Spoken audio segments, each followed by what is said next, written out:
दंडवत.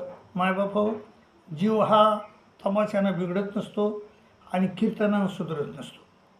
त्याला अनाद्यावद्या लागलेली आहे आणि त्या अनाद्यावद्यामुळं त्याचं स्वरूप आदमती आदगती आदरती झालेलं आहे.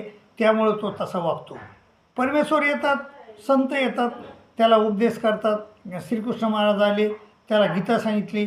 पण गाढवापुढं गीता सांगून काय फायदा?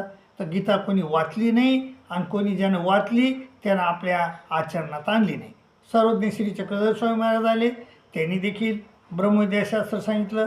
पण बऱ्याच लोकांनी त्याचा अभ्यास केला, परंतु ते शास्त्र आपल्या जीवनामध्ये उतरणारे लोक फार विरळच आहेत. तर मग पण आता मागचं जाऊ द्या, परंतु आता तरी संतांनं सांगितलं की आता तरी पुढे हाची उपदेश नका करू ना. असं आयुष्याचा सकळाच्या पाया माझे दंड होतं. आपुलाले चित्त शुद्ध करा आणि हित ते करा देवाचे.